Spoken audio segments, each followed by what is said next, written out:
Hi viewers, welcome back to card അറിവ്. ഇന്ന് നമ്മുടെ എം ജി ഇന്ത്യയിൽ പുതിയൊരു വണ്ടി ഷോക്കേസ് ചെയ്തിട്ടുണ്ട്. ഇതിൻ്റെ പേര് സൈബർസ്റ്റർ എന്നാണ്. ഇത് നോക്കുകയാണെങ്കിൽ ചെറിയൊരു 2 സീറ്റർ സ്പോർട്സ് കാറാണ്.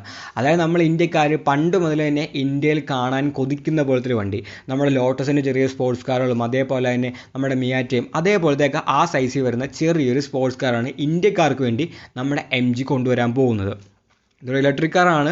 അതുകൊണ്ട് തന്നെ നമ്മൾ എന്തൂസിയാസ്റ്റുകൾക്ക് അതൊരു പ്രശ്നമായിരിക്കും. കാരണം ഒരു ഇലക്ട്രിക് വണ്ടി ഒരു എന്തൂസിയാസ്റ്റിക് കാർഡ് നമ്മൾ ഒരിക്കലും കണ്ടിട്ടില്ല. എങ്കിലും ഇതിൻ്റെ വിലയാണ് ഏറ്റവും ഇമ്പോർട്ടൻ്റ് കാര്യം. അതായത് ഈ വണ്ടി ഓൾറെഡി ചൈനയിലുണ്ട്. ചൈനയിൽ ഇതിൻ്റെ പ്രൈസ് സ്റ്റാർട്ട് ചെയ്യുന്നത് 42 ലക്ഷം രൂപയ്ക്കാണ്. ആ ഒരു പ്രൈസ് തന്നെ ഇന്ത്യയിൽ ഇത് വരികയാണെങ്കിൽ ഇതൊരു മാരക വണ്ടിയായിരിക്കും. ആ ഒരു പ്രൈസിൽ ഇന്ത്യ കിട്ടുന്നുള്ള കാര്യത്തിൽ നമുക്കൊരു ഉറപ്പും പറയാൻ പറ്റത്തില്ല. CKD ആയിട്ടോ CB ആയിട്ടോ എങ്ങനെ വേണമെങ്കിലും ഇന്ത്യ വരാം. അപ്പോൾ നല്ലപോലെ തന്നെ പ്രൈസ് കൂടാം. പക്ഷേ നിലവിൽ നോക്കുകയാണെങ്കിൽ ചൈനയിൽ ഇവരുടെ പ്രൈസ് സ്റ്റാർട്ട് ചെയ്യുന്നത് 42 ലക്ഷം രൂപയ്ക്കാണ്. അപ്പോൾ ഈ ഒരു 42 ലക്ഷം രൂപയ്ക്ക് നമുക്ക് എന്താ കിട്ടുമെന്ന് ചോദിക്കുകയാണെങ്കിൽ ആദ്യം തന്നെ ലുക്കിനെ കുറിച്ച് പറയുകയാണെങ്കിൽ ഇൻ്റർനാഷണൽ നമ്മൾ കണ്ടേക്കുന്ന ആ ഒരു ചെറിയ 2 സീറ്റർ സ്പോർട്സ് കാർ എങ്ങനെ ഇരിക്കുന്നത് അതേപോലത്തെ ഒരു ലുക്കിലാണ് വരുന്നത്. അത് വളരെ അട്രാക്റ്റീവായ സ്പോർട്ടി ആയ ഒരു ലുക്കാണ്. എവിടെയൊക്കെ നമുക്ക് ആ ഒരു ലോട്ടസിൻ്റെയും ആ ഒരു ആൽപ്പൈന A10ൻ്റെയൊക്കെ ആ ഒരു ലുക്ക് ഫീൽ ചെയ്യുമെങ്കിലും മൊത്തത്തിൽ വളരെ ഡിഫറൻ്റ് ആയ ലുക്കിലാണ് ഈ വണ്ടി വരുന്നത്. അതിന് ടൈൽ സെക്ഷൻ നോക്കുകയാണെങ്കിൽ വളരെ ഡിഫറൻ്റ് ആയ ലുക്കാണ്. ഇൻറ്റീരിയേഴ്സ് നോക്കുകയാണെങ്കിൽ പക്ക ലക്ഷറീസ് ആണ്.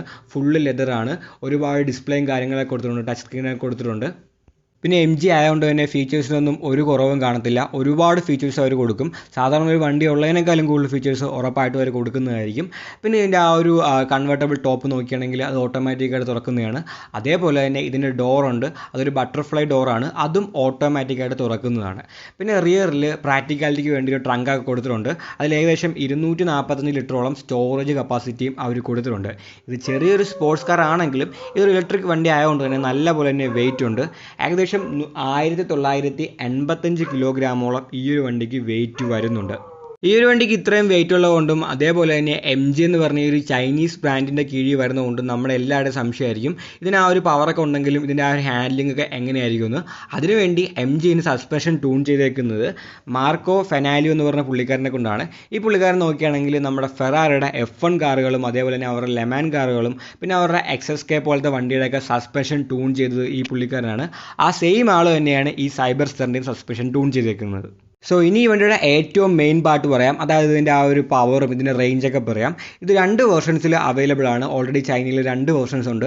റിയർ വീൽ ഡ്രൈവുള്ള വേർഷനും ഉണ്ട്, ഓൾ വീൽ ഡ്രൈവുള്ള വേർഷനും ഉണ്ട്. റിയർ വീൽ ഡ്രൈവുള്ള വേർഷൻ നോക്കുകയാണെങ്കിൽ അതിൽ വരുന്നത് 64 kWh ബാറ്ററിയാണ്. ഏകദേശം 308 HP അത് പവർ പ്രൊഡ്യൂസ് ചെയ്യുന്നത്. 520 കിലോമീറ്ററോളം അതിന് റേഞ്ചും വരുന്നുണ്ട്. ഇനി ഓൾ വീൽ ഡ്രൈവുള്ള വണ്ടി നോക്കുകയാണെങ്കിൽ അതിനകത്ത് 77 kWh ബാറ്ററിയാണ് വരുന്നത്. അതിന് 535 HP പവറും ഉണ്ട്. 725 Nm ടോർക്കും അത് പ്രൊഡ്യൂസ് ചെയ്യുന്നുണ്ട്. അതായത് എം ജി ഇതേവരെ ഉണ്ടാക്കിയതിൽ ഏറ്റവും പവർഫുള്ളായ വണ്ടി ഇതാണെന്ന് അത് പറയുന്നത്. അതുപോലെ തന്നെ 550 കിലോമീറ്ററോളം ആ ഒരു വണ്ടിക്ക് റേഞ്ചും കിട്ടുമെന്നാണ് അവർ പറഞ്ഞേക്കുന്നത്. ഈ ഓൾ വീൽ ഡ്രൈവുള്ള വേരിയൻറ്റിന് 0 to 100 അച്ചീവ് ചെയ്യാനായിട്ട് വെറും 3.2 സെക്കൻഡ് മാത്രം സമയം മതി. നമ്മുടെ പോർഷെ ബോക്സ്റ്റർ നോക്കുകയാണെങ്കിൽ അതിന് ഏകദേശം 4 സെക്കൻഡോളം സമയം വേണം. അപ്പം അതിനേക്കാളും ഫാസ്റ്ററാണ് ഈ ഒരു വണ്ടി. പണ്ട് നോക്കിയാണെങ്കിൽ നമ്മുടെ ആ ഒരു റിയൽ ആയിട്ടുള്ള ആ ഒരു ബ്രിട്ടീഷ് എം ജിക്കും ഇതേപോലത്തെ ചെറിയ 2 സീറ്റർ സ്പോർട്സ് കാറൊക്കെ ഉണ്ടായിരുന്നു. MGB റോഡ്സ്റ്ററും MG TFും അങ്ങനത്തെ വണ്ടികളൊക്കെ ഉണ്ടായിരുന്നു. അതിൻ്റെയൊക്കെ ആ ഒരു പെഡിഗ്രി ഉൾക്കൊണ്ടാണ് ഈ പുതിയ വണ്ടി ഉണ്ടാക്കിയെന്നാണ് അവർ പറഞ്ഞേക്കുന്നത്. നിലവിൽ ചൈനയിൽ ഇതിൻ്റെ വിലയും ഇതിൻ്റെ പെർഫോമൻസൊക്കെ വെച്ച് നോക്കാൻ നേരത്തെ അത്യാവശ്യം ഒരു അടിപൊളി വണ്ടി തന്നെയാണ്. പക്ഷേ ഇതിൻ്റെ ഒരേ ഒരു പ്രശ്നം എന്ന് പറയുന്നത് ഇതിലൊരു പെട്രോൾ എഞ്ചിൻ ഇല്ല, ഇതൊരു ഇലക്ട്രിക് വണ്ടിയാണെന്നുള്ളതാണ്. ഈ ഒരു സെയിം വണ്ടിയിൽ ഒരു പെട്രോൾ എഞ്ചിൻ വെച്ച് വരികയാണെങ്കിൽ അടിപൊളിയായിരിക്കും. പിന്നെ ഈ ഒരു വണ്ടി ഇന്ത്യയിൽ സക്സസ് ആകണോ വേണമെന്ന് തീരുമാനിക്കുന്നത് ഇതിൻ്റെ ആ ഒരു വിലയാണ്. എന്തായാലും CKD ആയിട്ടോ CB ആയിട്ടൊക്കെ ആയിരിക്കും ഇന്ത്യയിൽ വരുന്നത്. അപ്പോൾ ഈ ഒരു 42 ലക്ഷം രൂപ എന്ന് പറയുന്നതിനേക്കാളും കൂടുതലായിരിക്കും ഇതിൻ്റെ പ്രൈസ് വരാൻ പോകുന്നത്. ആ പ്രൈസ് എത്രയാണ്, അത് അഫോർഡബിൾ ആണോ, അതാണ് ഇതിന് ഇന്ത്യയിൽ സക്സസ് ആണോ വേണ്ടതെന്ന് തീരുമാനിക്കുന്നത്. ഇപ്പോൾ ഇതിൻ്റെ ഒരു പെട്രോൾ ഡ്രൈവിലായിട്ട് പറയാൻ പറ്റുന്നത് നമ്മുടെ പോർഷയുടെ ബോക്സ്റ്റർ ഉണ്ട്.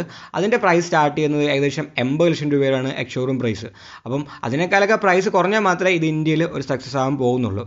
പിന്നെ ഈ വണ്ടി കുറച്ച് നാൾക്ക് മുമ്പ് ചൈനൽ ലോഞ്ച് ചെയ്തായിരുന്നു. അതുകൊണ്ട് തന്നെ ഇതിൻ്റെ ഒരുപാട് വീഡിയോകൾ യൂട്യൂബിൽ നിന്നൊക്കെ കാണാൻ കഴിയും. ഇതിൻ്റെ റൈഡ് റിവ്യൂ, ഇതിൻ്റെ ആക്സലേഷൻ അതേപോലത്തെ കാര്യങ്ങളൊക്കെ യൂട്യൂബിൽ നിന്നൊക്കെ കാണാൻ. ഈ ഒരു വീഡിയോ ഇഷ്ടപ്പെട്ടെങ്കിൽ ലൈക്ക് ചെയ്യുക, നിങ്ങളുടെ അഭിപ്രായങ്ങൾ കമൻറ്റുകളെ രേഖപ്പെടുത്തുക. ഇനി ഇതേപോലത്തെ വീഡിയോകൾ കാണാൻ ദയവായി ചാനൽ സബ്സ്ക്രൈബ് ചെയ്യുക, ആ ബെല്ലൈക്കൻ കൂടി എനേബിൾ ചെയ്യുക. പുതിയൊരു വീഡിയോയുമായി ഉടനെ കാണാം.